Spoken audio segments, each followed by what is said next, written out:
Rebounds TV with Calvin and Barry.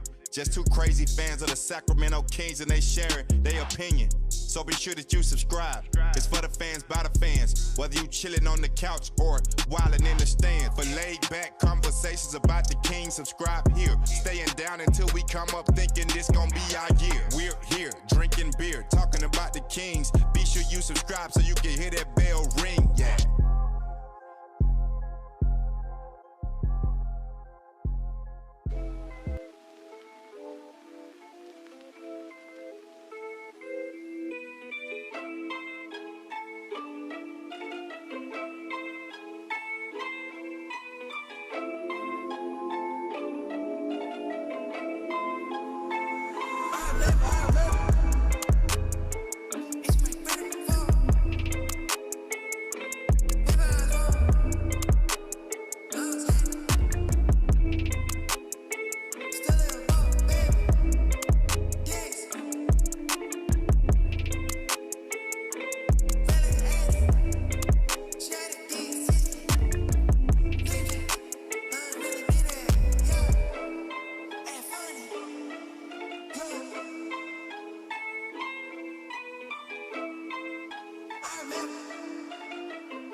wanna see me in the grave. Come out the law in the rave. Oh no, I can't wait. You can read what you sow in the day. I was down, now I'm up to the plate. Got a couple hits, cause you know I cannot play. We gon' win it no matter what the shirt. Got the stick, we gon' bring it out the shirt. I was down below the commas. I put dollars on my head like I don't wanna. Yeah, I'm proud of what I did, I'm gonna come up. Yeah, you left me on red, so don't try to run it. Want no smoke, then come in peace. Flow so foreign overseas. Got them praying, they like please. They want cheddar, not no cheese. Undefined, they don't get it, it's amazing. I was down bad in the basement. I would pray to God for a placement. I was never patient, I was always racing. Got me on the drive, that's a flagrant. Little boy, tell me what you chasing. We gotta do better, gotta be clever, gotta love more, that's a statement. Yeah, they just wanna see me in the grave. Come out the law in the rave. Oh no, I can't wait. You can read what you sow in the day. I was down, now I'm up to the plate. Got a couple hits, cause you know I cannot play. We gon' win it no matter what the shirt. Got the stick, we gon' bring it out the shirt. It's silver step, yeah, I was just inside the grave. When I resurrected in like 3 whole days. Shut up on my car, I had to sneak the A's. I might take a tenant because we the wave. Walk around the house, got drip on anyway. They gon' eat it up like it's a dinner day. Seen a Lambo, claimed it on the interstate. Claim it's nothing when it's Jesus in the stage. On the front and silver, it's the game. I feel my calendar, I'm losing track of all the days. Call me water boy, and I was giving them a name. I was sitting on the bench, they had to put me in the game. I be from the data, they said ice in my veins. Gotta show the gospel, I'll never be ashamed. Pushing on the break, the when I know it's gonna be great. It's time to celebrate you when your family gon' hate. They just wanna see me in the grave. Come out the law in the rave. Oh no, I can't wait. You can read what you sow in the day. I was down, now I'm up to the plate. Got a couple hits, cause you know I cannot play. We gon' win it no matter what the shirt.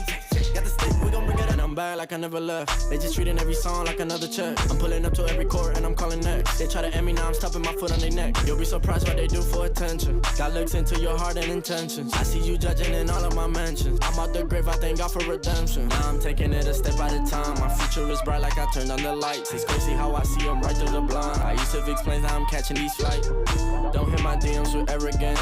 I gotta do it with excellence. I'm reaching the needy, it's evident. And they still in the room with the elephant.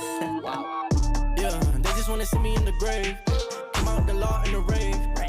Oh no, I can't wait. You can read what you sow in the day. I was down, now I'm up to the plate. Got a couple hits, cause you know I cannot play. We gon' win it no matter what the shirt. Got the stick, we gon' bring it out the shirt.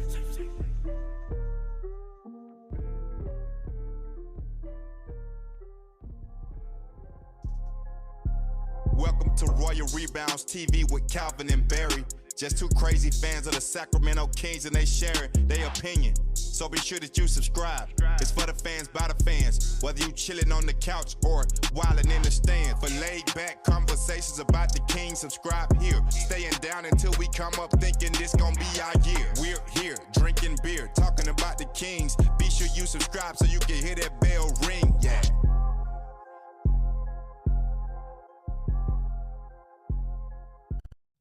What's up, Kings fans? This is the Royal Rebounds Podcast live with Calvin and Barry. On today's episode, we are discussing the game tonight, 6 p.m. Pacific Standard Time at the Utah Jazz. Kings Jazz. All right. Good morning, good morning, good morning. Welcome to Royal Rebounds TV, your favorite Sacramento Kings YouTube channel. Make sure you guys hit that like button down below if you are a Kings fan, and make sure you hit that subscribe button as well.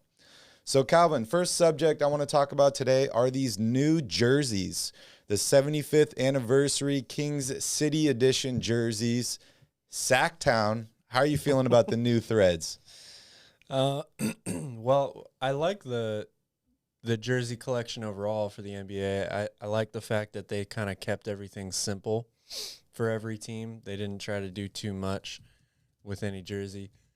I've said it before, I'm not the biggest fan of Sacktown on the jersey. I don't know why that is necessarily. It just doesn't sound right to me, even though I know that's what a lot of people call Sacramento. But to me, I would like to change that. But I like the color scheme.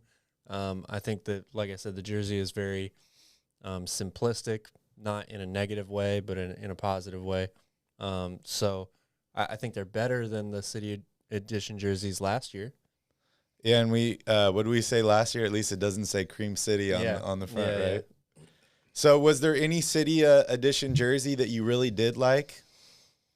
I like Miami's a lot. I always I guess like Miami's City Edition jerseys, they seem to be one of the best to me usually. But I wouldn't say there's anyone that really stands out more to me than any other. I like the Bulls City Edition jersey. It's kind of a throwback to the early 80s. With that Jordan dunk from the free throw line. Jordan dunk from the free throw line. Those are really nice.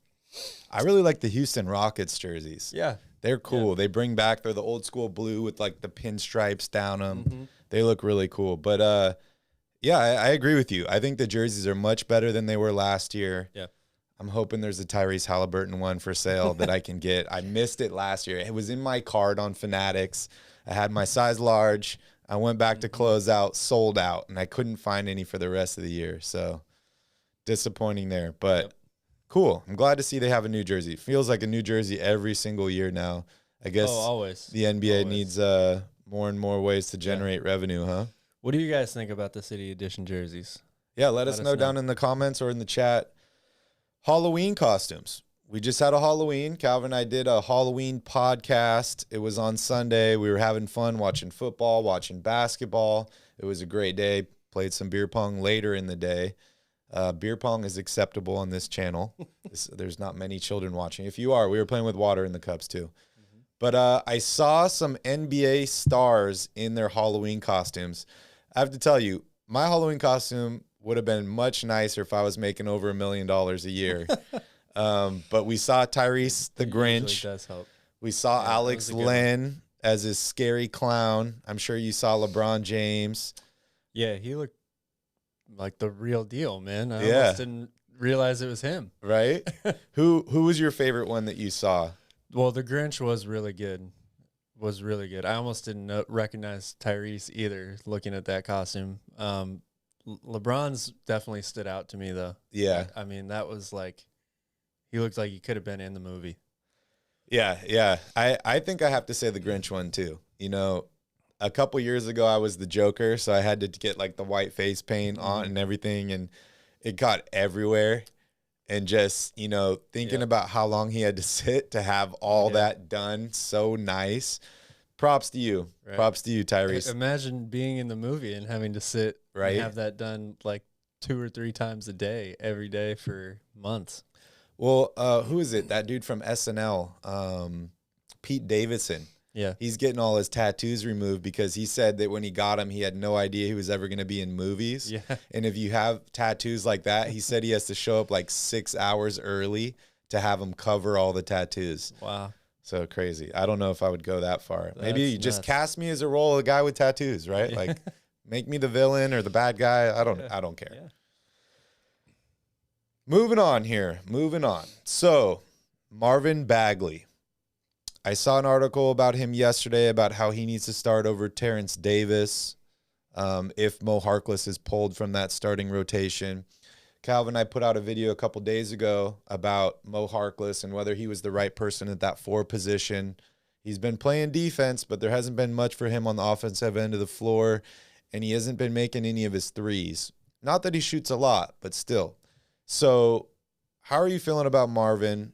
Are there any updates that you've heard of? And do you think the Kings should take a shot and at least throw him in there for 10 minutes a game or more? I haven't heard any updates. I tried to look for anything, relating to his status or whether or not we're going to see him out on the floor there. And I really could not find anything. So it doesn't seem like anything has changed from a Marvin Bagley standpoint. Do I think he should play? Yeah, I do.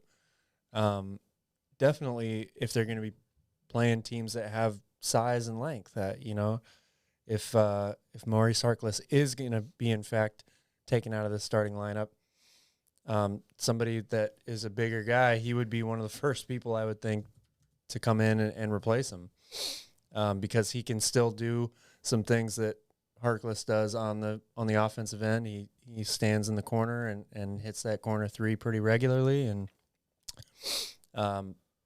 another big body to use inside. So yeah, I'm still surprised that he isn't playing, to be honest. So as far as stats for the year, Mo Harkless, 5 games. We know he missed that one with like a sore knee or hamstring or something. 3.8 points per game, 3.6 rebounds, 0.6 assists, 35% field goal percentage, 16% from three-point range, 100% from free throw. Everything is career low except for the free throw percentage. And normally he shoots for a career 62% from free throws, which you and I had talked about was an Achilles heel to this Kings team. Yeah. Could be why Mo Harkless doesn't play late in games.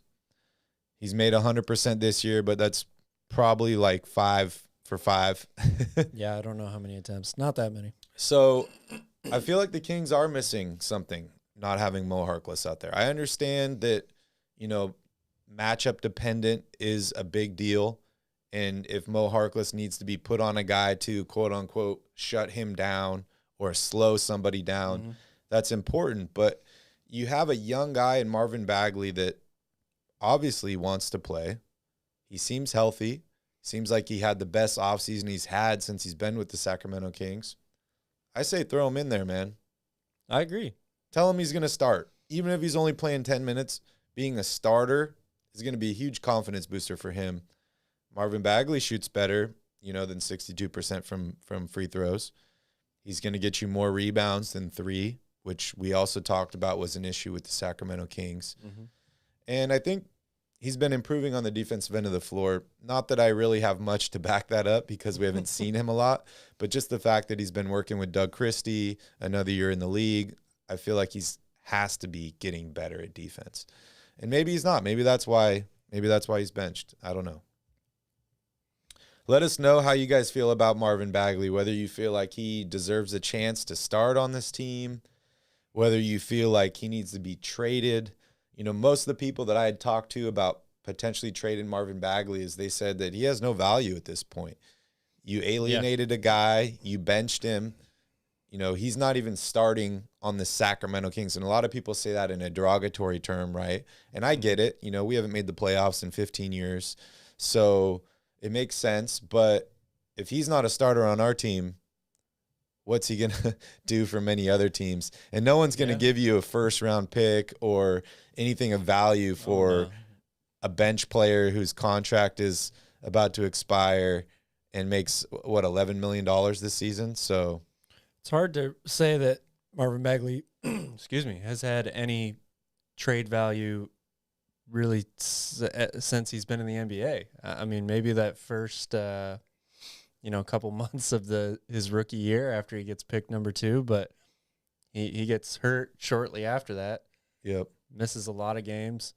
From that point on, his trade value really hasn't been much. Yeah, and if the plan is to move on from him and trade him, throw him out there, showcase him. Let him gain a little bit of that value back. If he gets injured, he's out for the rest of the year, and then you just let him go at the end of the season. I feel like they have nothing to lose at this point by putting him out there. Yeah, I would agree with that. All right. Progressive G says, don't you guys think the Kings need to get another center? I love Holmes, but Thompson and Len won't help against contenders with size like the Lakers. How do you feel about that? Well, it's kind of a two-part question to me. Do I think they need another center?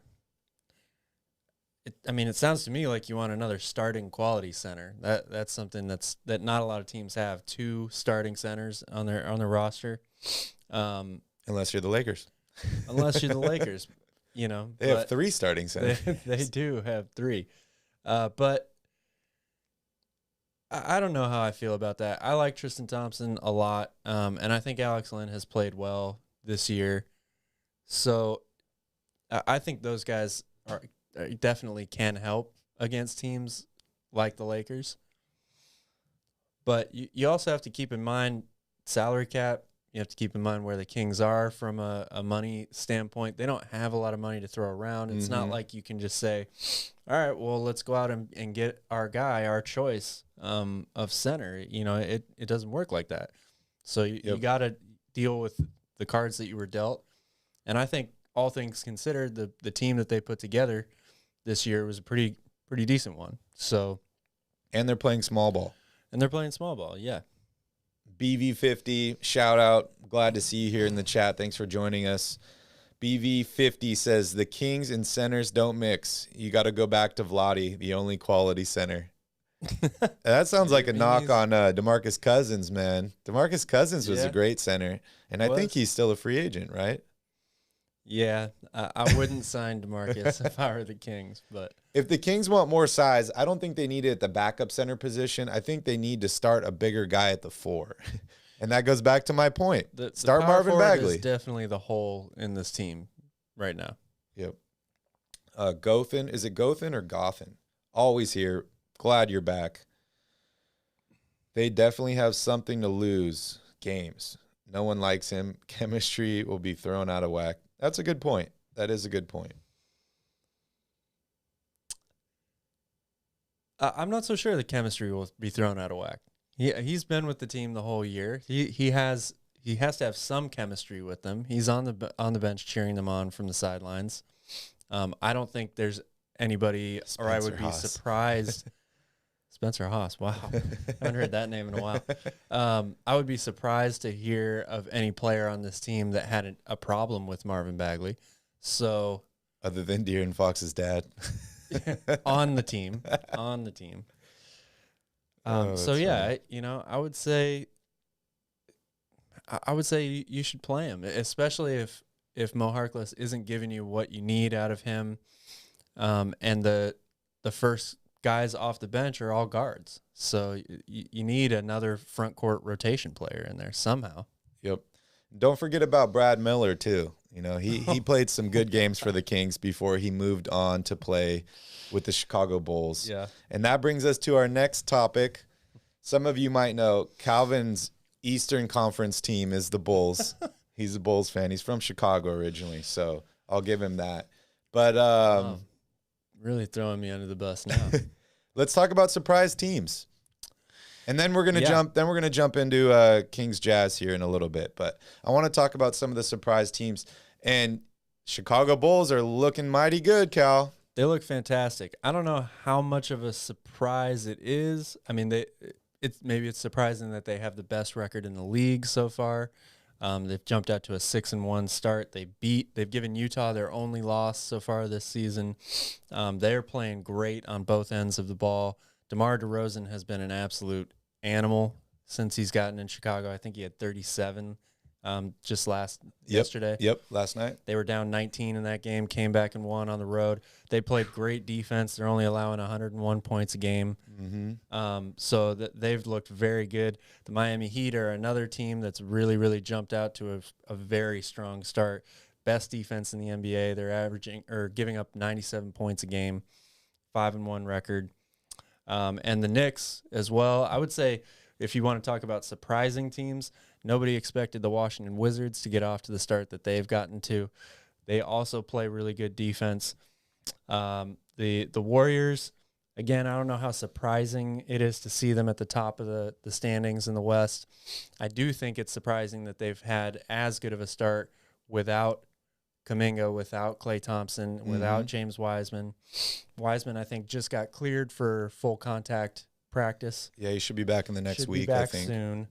And the Jazz, 5-1. The Jazz, I would say that's no surprise there. They're continuing to build off of the year they had last year. They have basically the same roster. So everybody, I would think, expected them to be pretty good again. The Charlotte Hornets were a little bit of a surprise to me. They started 4-1. They're now 5-3. They've lost a couple, but they've played really well. Miles Bridges, big front runner for most improved player right now. He's had an enormous start to this season. He just turned down a contract extension right before the start of the season. Yeah. He bet on himself. I love to see guys bet on themselves and win, so that's big. One thing that seems pretty consistent when you look at a lot of these teams at the top of the standings this year is these teams are the more physical teams. Yeah. And I read an article a couple days ago saying fans wanted 90s NBA basketball back, and they got it. And these new rules seem to favor the defense over the offensive player. They're not giving the benefit of the doubt to these guys just driving to the basket and throwing the ball up. Mm-hmm. So guys are playing a lot more aggressively. We've seen in some of these Kings games a ton of calls that the last 5 years would have been an easy call, and the refs are just kind of letting them go, letting them play now. I don't even know how many over the backs I saw in that last Utah game that weren't called on the Jazz. So I think that rule changes have been instrumental in kind of the changing of the league this year, in allowing these bigger teams like the Jazz, the Lakers, allowing guys like Draymond Green on the Warriors to play more physical on the defensive end of the floor. And I think that's been huge. I think the Kings need to capitalize on that. And I think that's this year's NBA. Yeah, I agree with that a lot. I will say, there are 4 teams in the league that have only one loss. That's the Bulls, the Jazz, the Heat, and the Warriors. Out of all 4 of those teams, the Jazz are the only team that really plays big. Those other 3 teams play actually fairly small lineups. But they're all really physical, and they have good defenders. Okay. So that is kind of what you're saying with physicality being brought back to the defensive side, or allowing more physical play. Using these athletic lineups to that advantage. And the Knicks as well. The Knicks are 5-2. They're the only team to have beaten the Bulls so far this year. They play a very physical, grinded out style. They're a big team. Mm-hmm. Mitchell Robinson and Julius Randle are a really good combination. And clearly, Kemba Walker and Evan Fournier were great additions for them. And their coach loves physical basketball. Sure does. He does. It's Gotham. Gotham. Shout out Gotham. Thanks for joining us again. Also, shout out to Progressive G. Seen you here before. Glad you're back. He says, bring back Boogie. We got 16 people watching right now and only 7 likes. How many of you guys are Kings fans? If you're a Kings fan, make sure you hit that like button. Smash it. Smash it up. All right, so last topic I want to talk about here before we jump into Kings Jazz, the new ball. Wilson. It's funny, I made a meme last year that had, right? That was funny. Mm-hmm. All right, so I want to look at points per game.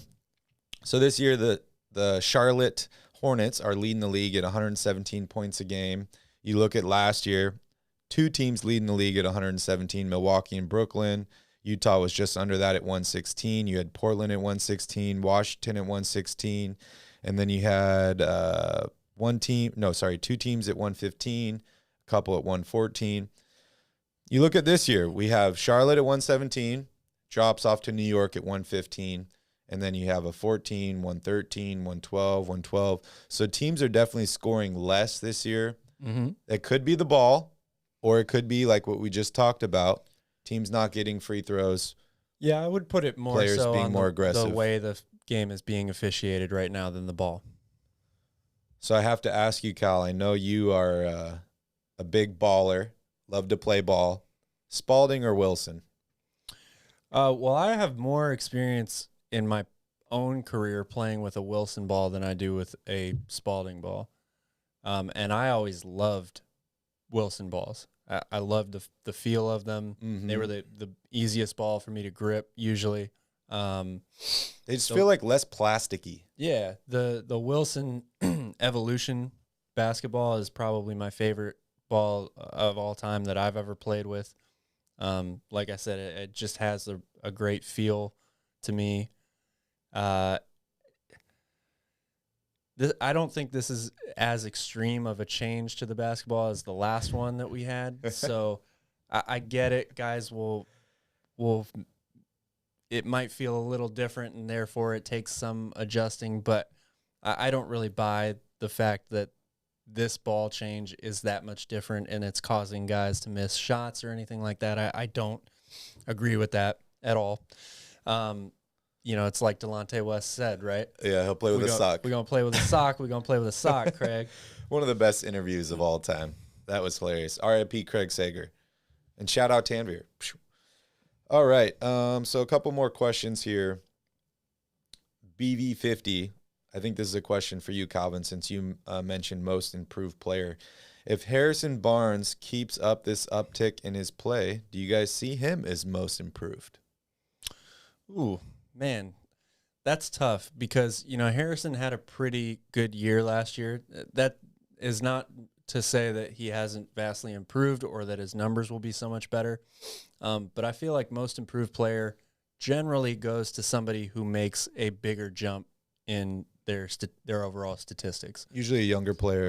I don't know what Miles Bridges averaged per game last year, but I think he's going to have a dramatic increase in his scoring per game this year. He's already had, I think, 3 30-point games in this early season.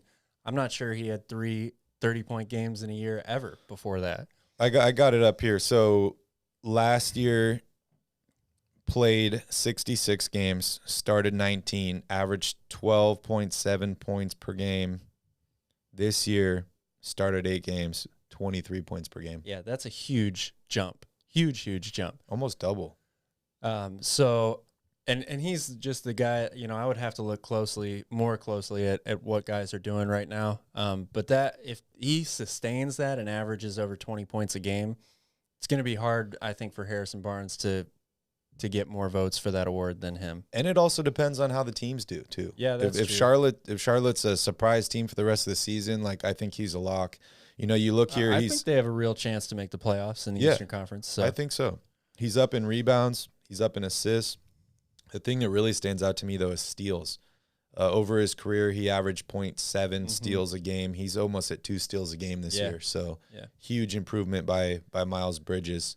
Yeah, the Hornets really got lucky letting Devontae Graham go, because if Miles Bridges plays like this, that basically makes up for losing Devontae Graham. And he's a much bigger player, too. And him and LaMelo play really well together. So Mikal Bridges is also playing phenomenal this year, too. He is. Another really, really rock-solid player. All right, so let's jump in here to the main topic today. I want to talk about tonight's game against the Utah Jazz, 6 p.m. Pacific Standard Time. Make sure you guys tune in. It's the last game of this road trip. The Kings will be back home soon on Wednesday, tomorrow night. So hopefully many of you can go to that game. But just a quick overview. The Kings lost to the Jazz in the last contest. It was a close game. It just felt like they lost it at the end there. The Jazz have the best record in the West at 5-1, and Rudy Gobert just got named Player of the Week. Pretty amazing. Good. We're going to take a quick break, and then we'll jump right into that.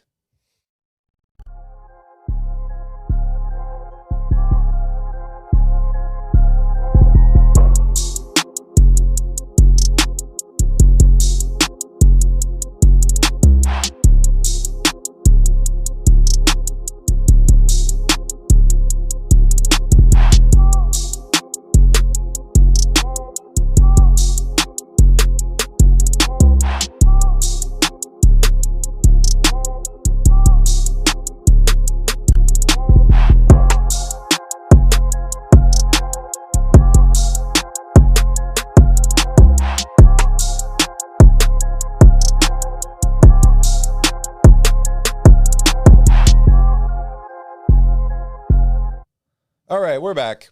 So, Cal, I want to talk about this Jazz-Kings game. As I mentioned, Jazz are at the top of the standings, 5-1. They are 2-0 at home this year, 3-1 on the road. The Kings were undefeated on the road and haven't won a single game at home. So, how are you feeling about this game? How do you feel like the Jazz are playing, and what do you feel like the Kings need to do to, I guess, sneak one out here in Utah? Well, the Jazz have picked up right where they left off last season. They were the number 1 seed in the Western Conference. Maybe surprised a few people last year with how well the jump that they made from the year before when they lost to the Nuggets in that epic bubble playoff series. Oh, man. That was one hell of a playoff series to watch. It was a lot of fun. But Donovan Mitchell continues to improve. He's, I think, easily one of the 15 best players in the league at this point. They just have a really well-constructed team. Bringing back Mike Conley was really, really important for them.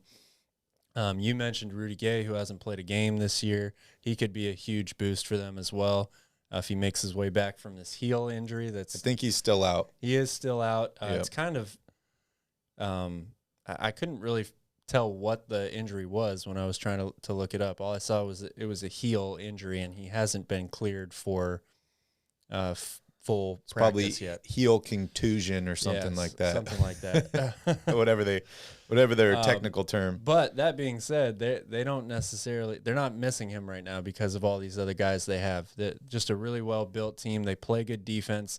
They're not shooting the three that well so far this year, but they were in the top 3 last year in 3-point percentage. They've got guys who can just absolutely stroke it all around. Mm-hmm. Jordan Clarkson, 6th man of the year. He continues to be this great spark for them off the bench. So it's goes without saying this is going to be a tough one for the Kings. First of all, they don't really match up that well with this team. It's going to be, we'll talk about it, but it'll be interesting to see who gets the start at the 4. I have a feeling it'll be Harkless again for defense and length, to use him against Donovan Mitchell and some other guys. But I'm curious to see how the Kings play this with their rotation. Who comes in off the bench first? It was Alex Len who basically played, the whole way against this team the last time out. I expect to see him again because of Rudy Gobert. But keys to the game, should we talk about that? Before we jump into that, I just want to touch a little bit on the last game. Jazz won 110-101. Mike Conley, 17 points, 27 big points for Donovan Mitchell, leading all scorers. Rudy Gobert had a huge game, 17 and 20. And then we talk about Joe Ingles was ejected in that game. Yeah. So he ended up only playing 6 minutes. He's a great player, man. He's funny. He's the guy that you see at the gym where he probably gets picked last if it wasn't for his height, Mm-hmm. And he's a great player, great shooter. He's probably going to have a big impact on this game. But as you mentioned, Mo Harkless is likely to start at the 4. He didn't play in this last game. They started Terrence Davis because Mo was out with that injury. 25 big points for Harrison Barnes, 15 points for Tyrese Haliburton, and 24 big points for Buddy Hield off the bench. This was his Peja record-breaking game, right, where he scored all those threes. Or this was the... yeah, I believe he did break the record in this game. Yeah. It was their home opener. So, yeah, I believe that's right. He tied it the game before and then broke it at home. Yep. And unfortunately, the Kings lose. So let's talk here about keys to the game. I'm going to list one, and then I'll let you elaborate. I'm going to say rebounds. I feel like you got to keep Gobert under 15 rebounds, and I think the Kings need to kind of team rebound in this game. Yeah, absolutely. Rebounding was going to be one of my keys as well. The Jazz are 3rd in the league in rebounding. They're always, with a guy like Rudy Gobert, you're always going to be up in that top 5 teams probably in the league. So that's super important. So I'll do a different one. First and foremost, got to guard the 3. This is a team that you have to communicate well against. You have to rotate well against. Donovan Mitchell and Rudy Gobert in that pick and roll. They're going to draw a lot of attention, which leaves guys like Mike Conley, Joe Ingles, Bogdanovich. They have so many shooters out there. All great shooters. And even though, like I said, the Jazz as a team are only shooting around 32% right now from 3, that number's probably going to go up. And this is not the team that you want to see wide open 3-point attempts taken against. Number 2, I would say they have to guard without fouling, specifically Rashawn Holmes. This is a tough matchup for him inside against Rudy Gobert. We need him on the court. The Kings really need him to not pick up early fouls, get in foul trouble, and foul out of the game. And then, we saw guys like Davion Mitchell play such great defense on Donovan Mitchell without giving up personal fouls as well. That's going to be a key one to me because you don't want to send this team to the free throw line either. They're really good at the foul line. And then I'll say turnovers, instead of rebounding, which was definitely one of mine as well. The last time these two teams played, it was really sloppy. There were a lot of turnovers on both sides of the ball. The Kings can't afford to give the Utah Jazz some easy possessions here. They got to take care of the basketball. Yeah, I'd look to see a little bit more from Tristan Thompson in this game. I think he only played like 4 minutes in the first game. So as far as rebounding, as far as being physical, as far as taking fouls away from Rashawn Holmes, I think Tristan Thompson is going to be huge in this game. And then also Gotham, shout out again, great comment. I think De'Aaron Fox is going to be a key to the Kings winning this game. He struggled last game, and if he can get to the basket and he can draw some fouls on Gobert, then maybe he can get Gobert out. That's 100% right. I would also go further to say De'Aaron Fox has got to be a key for the Kings to win almost every game. Yeah. He's got to be De'Aaron Fox. Yeah, I think he had 12 points in the last game, 5 assists, 3 rebounds. So not his normal self. You can't expect Buddy Hield to have 24 points again in this game. You know, I would like to. We would hope so. But I don't think you can rely on that. And the Kings lost by 9 in this game. They gave up too many easy threes to Mike Conley, to Donovan Mitchell. So I almost said Davey on there. Donovan Mitchell. I do expect Buddy to have a better game than he did on Sunday against the Mavericks. You know, usually he shot 3 for 12 from 3 in that game. Yep. They had a really good game plan defensively against him. We've seen many, many times Buddy Hield comes out, has a poor shooting night. Next game he comes out and he's on fire. So hopefully that is the case today. Yeah. Derek says we depend a lot on driving and creating offense. Hard to do that with Rudy in the game. That's true. But if you can get a couple early fouls on him, he's not going to be in the game. And as Progressive G mentioned, Hassan Whiteside revenge game. Hassan Whiteside is the perfect guy to come in for Rudy Gobert, right? Like, yeah, it really fits their team very, very well. It's crazy. So, Kyle, I want to hear some predictions from you. I want to know how many threes Harrison Barnes is going to have tonight. Oh, man. And I want to know who's winning this game. Well, I expect Harrison to have a bounce-back game as well. He played probably his worst game of the year on Sunday, 1 of 8, I think, from 3 in that game, just 15 points. I expect him to have 22, 24 points, something like that. How many threes? I'll go 5 threes. 5 of 8? 5 of 9. 5 of 9? 5 of 9 from 3. And it's going to be tough, man, for the Kings to win this game, but they are at home. They did just come off a pretty disappointing loss, so I expect them to have a much better start to this game than they did against the Mavericks. They came out really, really flat in that one. I'll say the Kings win this game. In Utah? 111. Yeah. Okay. 111 to 108. It's going to be a close one.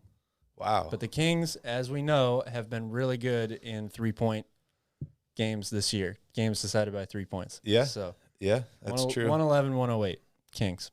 I'm going to go on a limb here, a very, very skinny, long limb that I could potentially fall off from. And I'm going to say the Kings are going to finally blow out a team. Wow. I think they're going to win this game by 15 points. Wow. I don't know why. Maybe I had something in my coffee this morning. Who knows? But I feel like the Kings have controlled a lot of these games. The first game, they were definitely in it. They lost by 9, but it was a much closer game than that. I think the Kings are going to finally have a game where they're going to have 2, 3, maybe 4 players all play well at the same time. So I think this is a trap game for Utah. I don't know about tomorrow's game against the Pelicans. That's tough, traveling and then playing a back-to-back. Yeah. But I think the Kings are to win this game by big numbers. Man, I hope you're right. Let us know how you guys feel in the chat on whether the Kings are going to win and what your potential score is. If anybody gets it right, Calvin and I will give you a shout-out tomorrow after the game. Yeah. The Pelicans game. All right, so I want to talk about that Pelicans game Wednesday night. It's the first back-to-back of the season for the Sacramento Kings. On top of that, they are also traveling from Utah back to Sacramento. Yep. I know that's not a huge trip, but I don't feel like I remember a lot of back-to-backs having traveling in between them. So that's pretty interesting there. Sacramento just beat the Pelicans just about less than a week ago. No Zion. What's going on with this game? Who's going to win? Who's starting at the 4 for Sacramento? Well, the Kings catch a break not having Zion because I think you would probably have to look at starting a bigger lineup or at least starting somebody at the 4 that hasn't probably started yet this year. Zion is still, I think, they say 2 to 3 weeks away.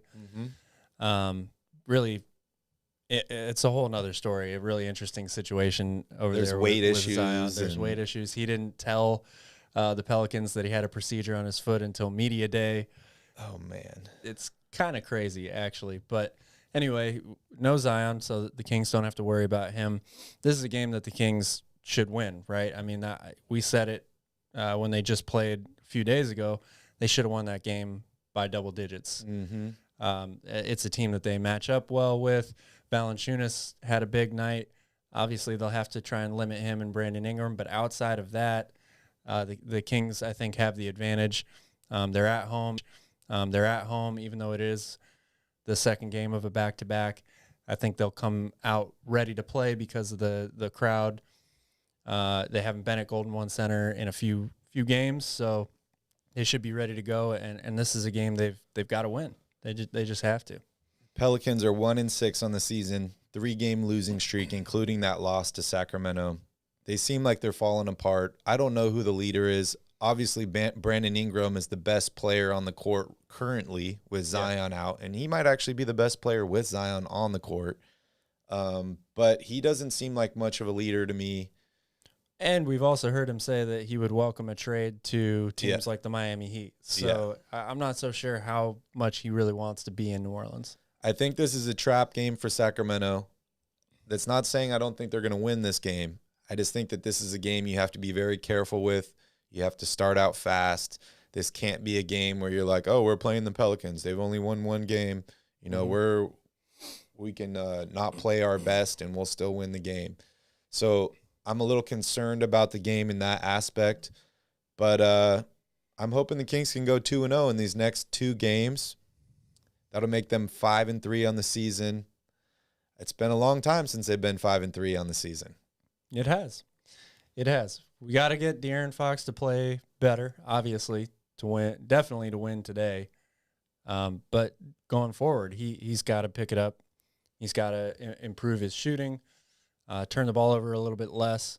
You know, we just need to see him be the guy that we expected De'Aaron Fox to be at the start of this season. So he's going to be a real big key. Yeah, and I think we've seen a little bit more out of Tyrese every single game. He's getting more comfortable in this offense. He's kind of rediscovering his role or what he's supposed to do on this team. Last year it was kind of all over the place. He was coming off the bench. He started a game, then he got injured. Then he came back. He was playing well. He was shooting a lot more threes last year.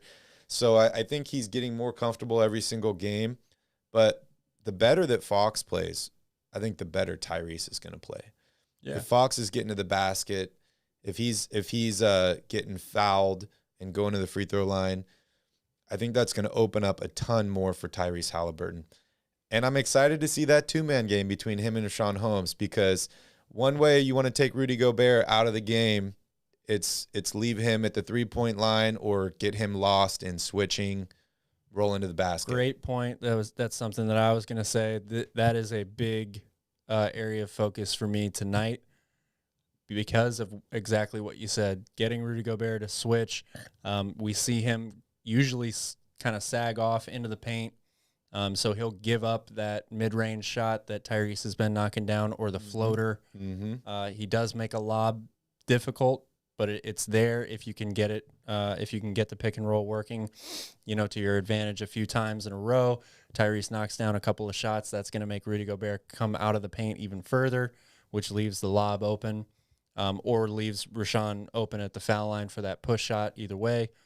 So, and then you run that a few times, the defense starts to collapse in altogether from the outside because they're worried about it, and that leaves guys open for 3. So I think they should use that a lot tonight, because I think it's been one of the most effective half-court things that the Kings have done offensively this year. And going back to De'Aaron Fox, the Kings only go as far as De'Aaron Fox will take them this year. It's not on a game-to-game basis. It's throughout the whole year. Harrison Barnes could average 30 points and 12 rebounds a game this year. And Kings the still Kings miss could the miss the playoffs. playoffs if De'Aaron Fox does not play well. So Marky says, is Marvin Bagley going to play? The only game he's played this year was against the Jazz. that is true. That is true. You want to flip the Christie coin? Yeah, why not? Because it really is a toss-up, I would say. So what is it? Heads he plays, tails. Yeah, I'm going to go heads he plays.